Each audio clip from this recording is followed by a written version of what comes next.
In American society, money is a taboo topic. We're taught at a young age it's improper to talk about it, but we're also bombarded with messages about the power and importance of money in our everyday lives. And by not talking about it, we miss out on the skills and lessons we need to effectively understand and financially plan. That changes today. Welcome to Money Tales. Hosted by Sandy Brager and Cami Doder, Money Tales brings more than 35 years of combined professional experience in personal finance to demystify money and demonstrate what it's like to speak openly about personal financial matters. Join us each episode as they interview modern-day movers and shakers about how money decisions intertwine with their daily lives in order to give you better insight into productive financial conversations. Subscribe today and register for our blog Fathom at aspiriant.com/podcasts to increase your money mojo. And now, here's Cami and Sandy. Dr. Deborah Ekstrom joins us this week on Money Tales. Early in her career, Deborah didn't have a lot of extra time with tremendous demands on her for the things she needed to learn for medicine. As she tells us, like most professional women, she got married, she supported her spouse through his journey, and had children who required her attention and nurturing. It was challenging. Learning about money wasn't a priority until it became one. At that time, Deborah found it difficult to find information to educate her, but she was determined. As she reflects back on those days, she's come to realize the more you know about finance and how money works, what the money rules are, and what your personal values and your ideals are related to money, the better you'll be at making good money decisions. Deborah created and runs Money Loves Women, a media and training corporation. The purpose of the business is to get more money, power, and influence into the hands of women. Deborah also produces a podcast under the same name that showcases wise and successful women as role models. Sandy and I are delighted to have been past guests on her show. Deborah also runs her own surgical practice and has done so for almost 40 years. Here are 3 key money topics Deborah hits on in this conversation. First, how if you ever hear someone who's uncomfortable with their money and investing knowledge say, money isn't my thing, guess what? They're wrong. Money is everybody's thing. Second, don't be afraid of making money mistakes. They're learning opportunities that can make you feel more secure with the knowledge you're building. And third, how a good financial advisor is somebody that you have great rapport with, who has a good reputation in the community, and is willing to teach you without judgment. We hope you share this episode with a friend, and please subscribe to Money Tales on your favorite podcast platform. Now, on to our conversation with Dr. Deborah Ekstrom. Welcome to the Money Tales podcast. I'm Cami Doder. And I'm Sandy Brager.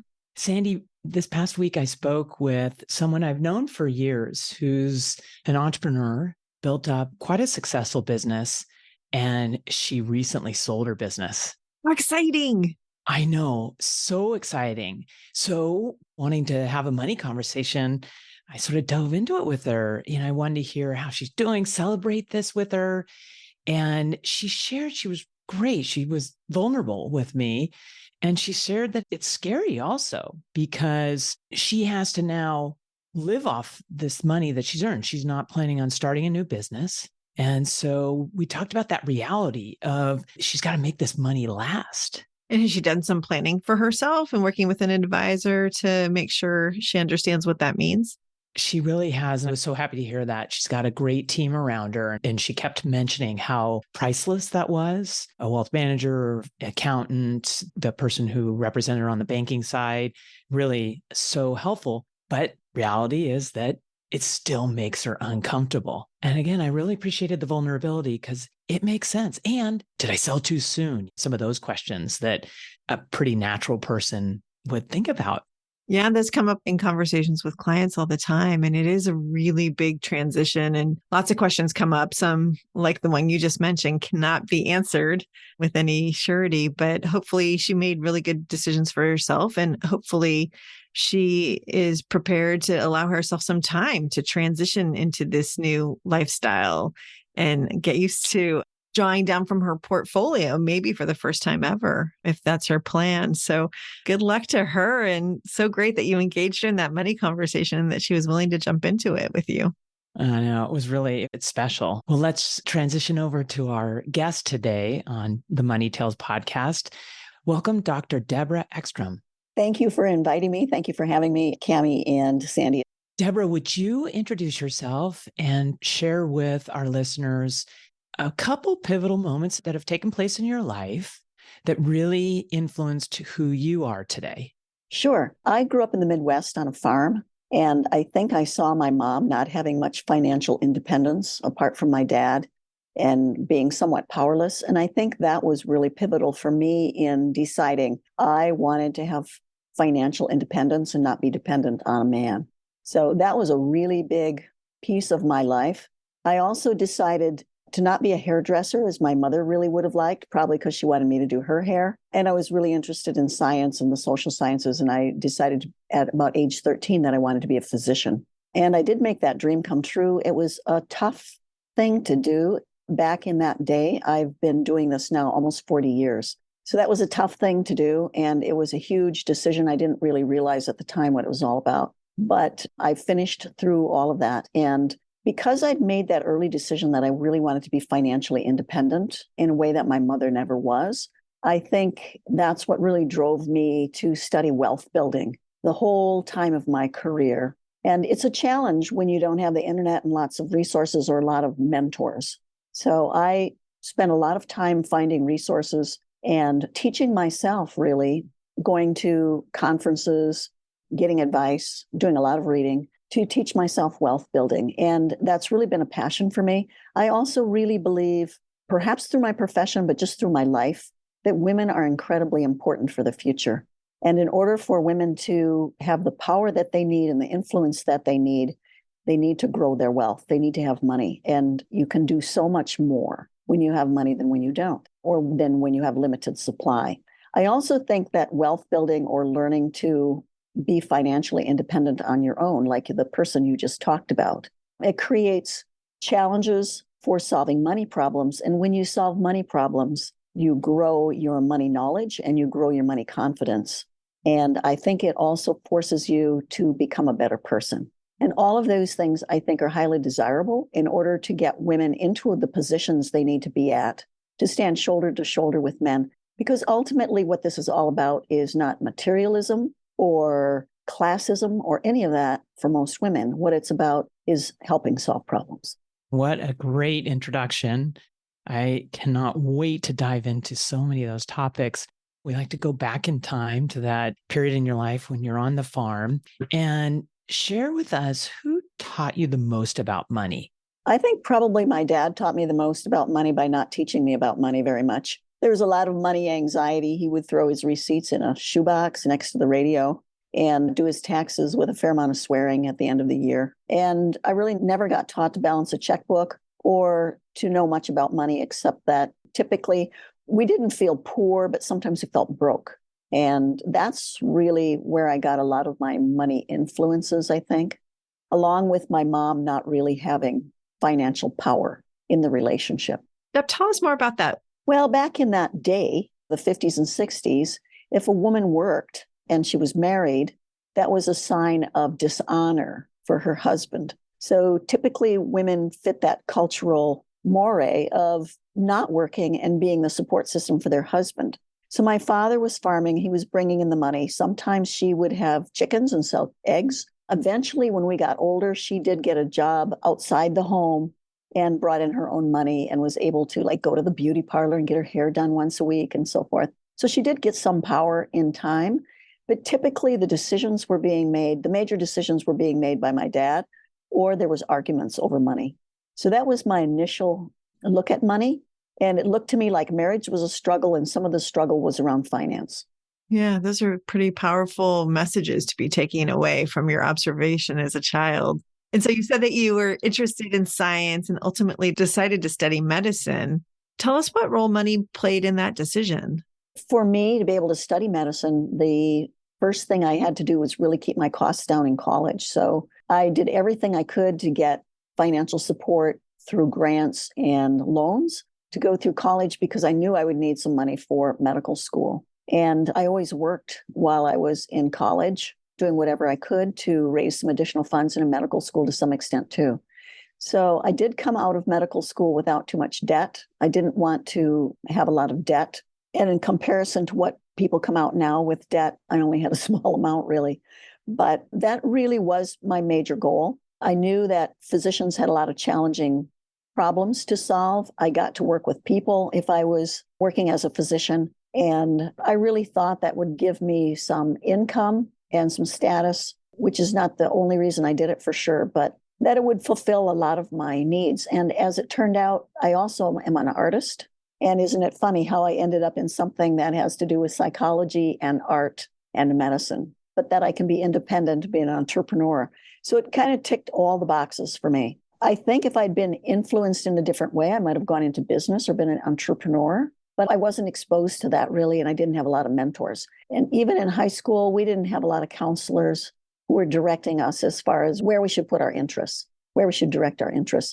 A lot of that was just free floating. Deb, as you were choosing your path in medicine, was money a factor? I don't think so. What happens when you're in medicine is you are doing clinical medicine and you're learning your factual medicine. And what happens is you rotate with different specialties to learn anesthesia or to learn primary care or to learn ear, nose, and throat or learn orthopedics or do burns or do plastic surgery.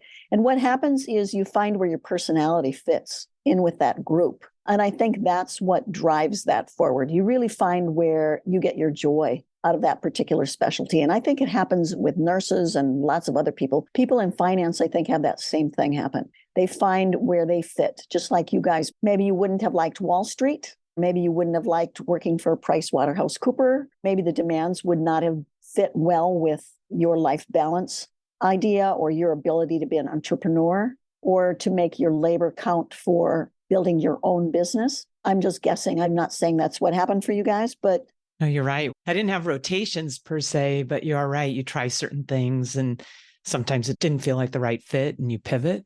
yes. And I think lots of people do that. I think that's also why people don't always work in their area of training from college. So only about, 20 some percent work in the area that they trained in. And probably engineers often do, and physicians certainly do, and so forth. But lots of people in college end up in a different profession than what they trained in. And I think that's not necessarily a bad comment on a college education, but it is telling too that maybe you don't know so much at the beginning any more than you do as a physician where exactly you're going to fit.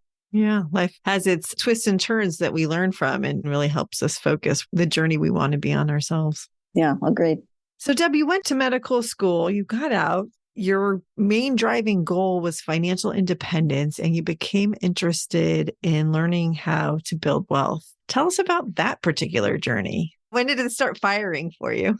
I think very early on. The problem was I didn't have a lot of extra time. Plus, I had tremendous demands for the things I needed to learn for medicine. And then eventually, like every professional woman, probably, you have a marriage, you're supporting somebody through their journey, and you have children who you need to pay attention to and nurture and help them develop. So it was like for most professional women, it was a challenge. And one of the things that happened for me was it was difficult, first of all, for me to find information before the internet existed. And then after the internet existed, there was too much information and I had to sort it through. And what I said to myself was, I would like to do this for women. I would like to create those resources for women, direct them so they don't have to spend so much time finding them.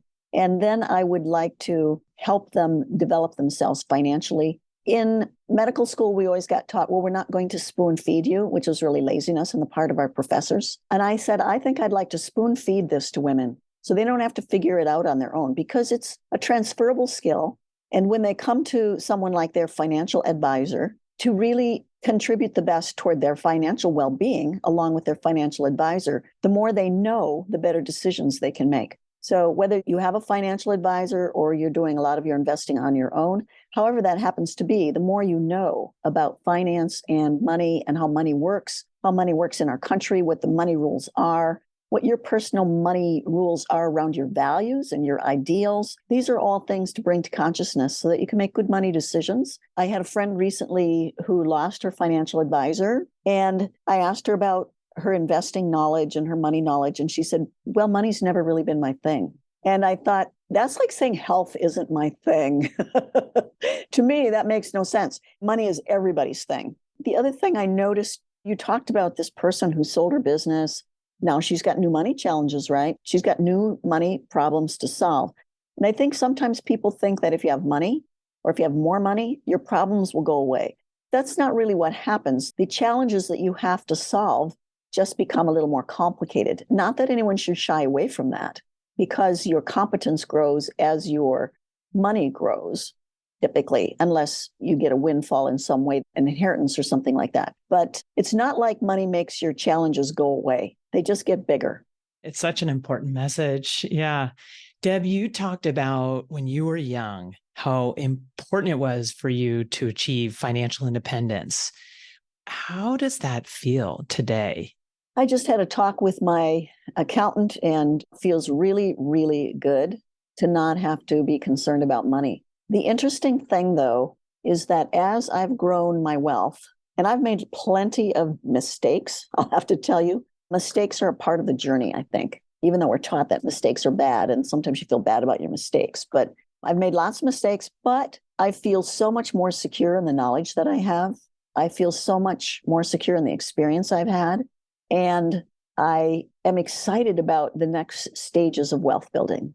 I acquired with two of my partners, acquired a business in January to have the experience of business acquisition and to create another stream of income. It just never gets old for me, honestly. The next challenge is so exciting. In building this business, Money Loves Women, and taking on the opportunity to train women as regards money and their personal growth, the transformational experiences they can have. It's all very exciting.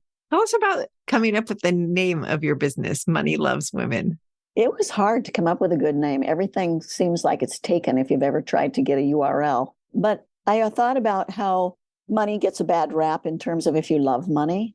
It's sort of like thinking if you love your children, then they're going to love you back. You know, you don't feel bad about loving your children or your grandchildren, but loving money is considered in many negative lights. And I thought, well, let's turn that thought on its head and remind people that money loves them. And then they have to make a decision if they're going to love it back. I just really loved the whole idea of making people think about that, because I think there's lots of stuff around loving money, but there's not a lot of stuff around money loving you. Really like that. Deb, I'm wondering, with all that you've learned about money, and I'll take a stretch. You didn't say this, but I think that you've let money love you for sure. What's the one lesson that stands out as the biggest to you as you look back so far in your life? I think the biggest thing that I've discovered is that how you develop yourself has a huge impact on not only your success in every aspect of your life, but also, and maybe especially, on your financial well-being. So the Money Loves Women coursework is a stack of skills and mindsets, but it's also supported by two other things, and that's making your life work so you can work, which is a special challenge for women, and most importantly, your personal presence, your personal power, which is about who you're being while you're doing what you're doing. And I would not have expected in my early years that that was so incredibly, incredibly important.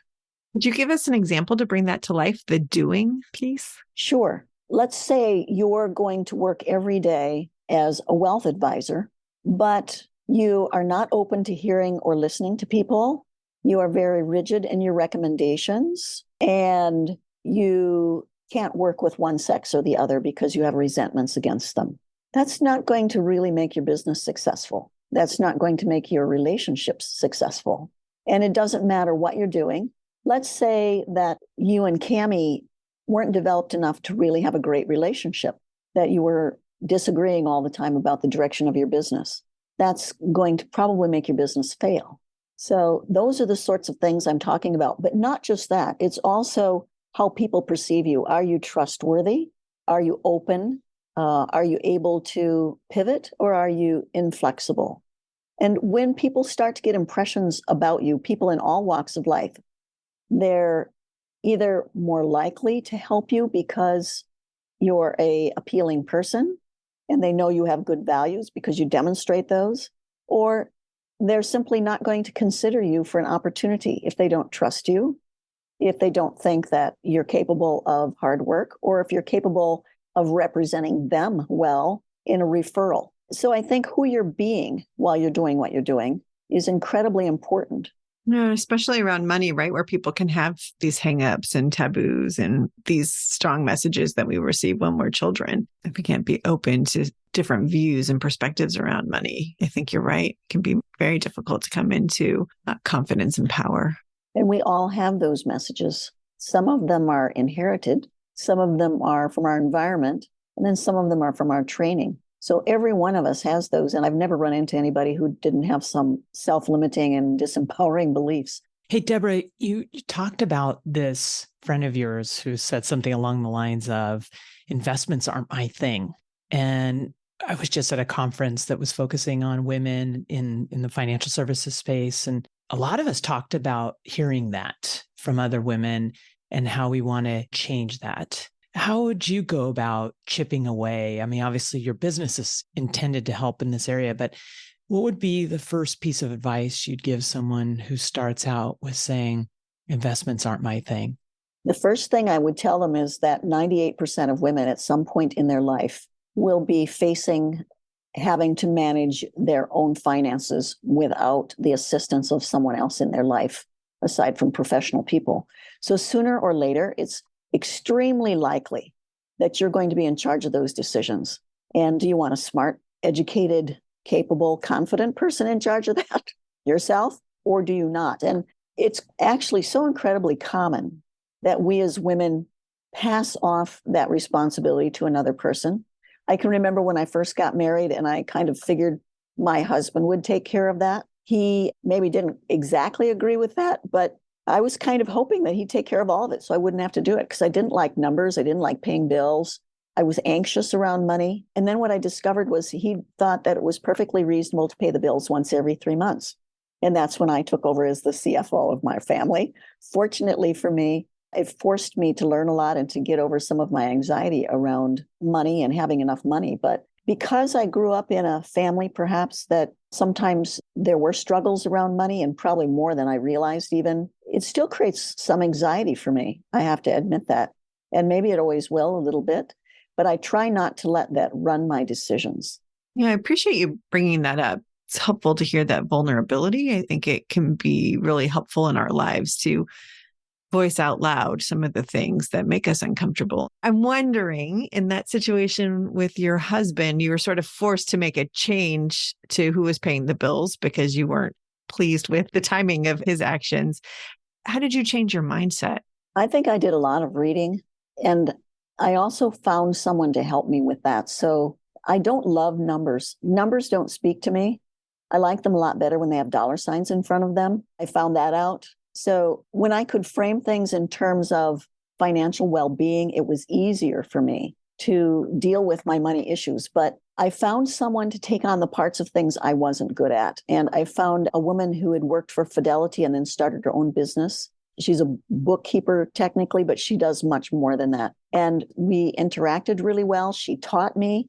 She seemed to really enjoy the interactions with me and the things I had learned, and we shared together a lot. And she even told me that this morning when I talked to her. She said, I so enjoyed talking to you. But I have become so much more capable and competent. But it wasn't easy to get over that reluctance, not at all. And I'm sure you guys see it all the time in your practice. I forced myself because I didn't like the alternative of feeling powerless. Sometimes you just have to take a big breath and say, I'm jumping in and I'm doing this. Yeah, totally true. Tell us on the mistakes that you've referenced. Once again, so honest and vulnerable to share. Do you think you've learned more from the mistakes? Absolutely. Yes, there we go. Mistakes teach you, right? They stick. Early on in my business, I didn't put enough effort into my business. I didn't really like being in the location I was in. I didn't anticipate staying there. So I didn't put the effort into my business that I should have to grow it and follow it. And one of the things I didn't do was really watch the numbers well and set goals. And I had to learn to do that. And I'm still learning to do it. I'm still learning to refine my business more and more and more. It's a mature business now, and we function really well. The other thing I had to learn was people, how to really manage people well. And to do that, I had to learn to manage myself. And that was a really big piece of some mistakes I made in terms of not managing myself as well as I could have. Say more about managing yourself, would you? So I tend to be what we call a pace setter, somebody who likes everything done quickly and with excellence, and sometimes totally unrealistic to work for. And I got over that. I got over feeling like people needed to be working every single minute, that I needed to be working every single minute, and just let go of some of that and let it flow and do more training and have people have more say in how the goals were to be accomplished and help people feel powerful and included and create a really great team. I didn't know how to run a really great team, or I didn't even know how to hire well. So those are some of the mistakes I made.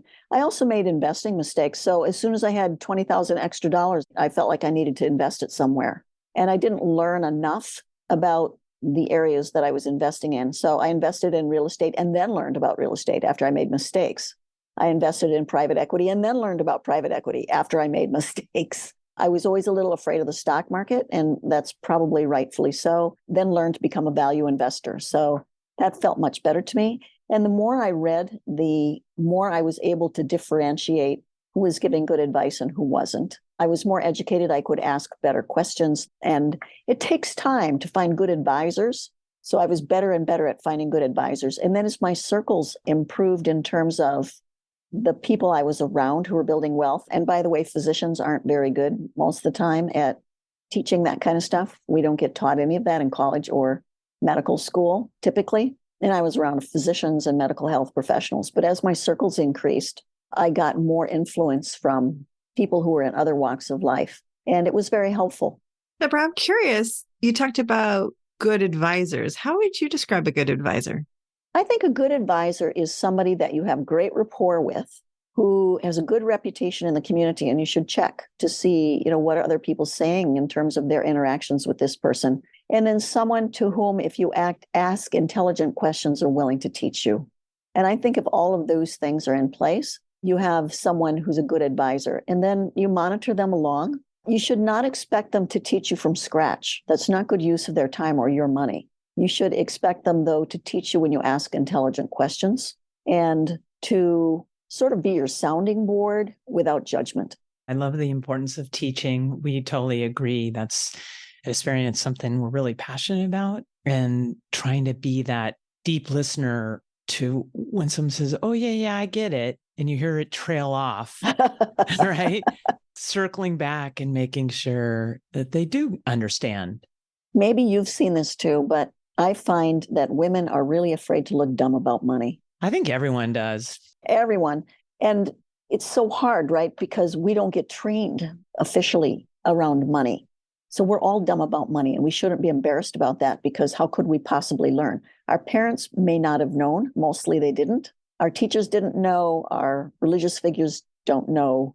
Our Professors. Yeah, they don't know. A lot of them have never really worked out in the commercial world. I was just listening to someone talk about, she's a CFO for a startup of 20 and 30-year-olds who have a really great idea and come out of a very good school of engineering. And she said it's really hard to get through to them. They think that they make the best CEO possible in their business. And they think all it takes is a good idea. They don't understand that they're not expert at raising money. And there's many other areas they're not expert at. And if they're going to be successful with this really great idea, which it is, they're going to have to put some other things in place and depend on some advisors and be open to input. And I think when you're in your 20s and 30s and you are really good at what you do and you are very bright geniuses, the negative on that end is it's really hard to take advice and take input. Yep. You have to be open to it and find the advisor who's going to help you really focus on where they can be of most help to you and getting you to where you want to be. I think to some extent they're afraid of looking dumb because they're so smart in their engineering, so smart with their idea, but they don't want to look dumb about being incapable of, or maybe not being the best CEO or not being the best CFO or not having the best skills around raising money and so many other things. But again, it's that whole thing of, I don't want to look dumb. Yeah, we see that a lot in the work that we do. And one of the ways we try to help people get over that feeling, that concern, is just to encourage them to act with curiosity. and ask questions as opposed to having any judgment or concern over the questions that you're asking. It is just a different framing.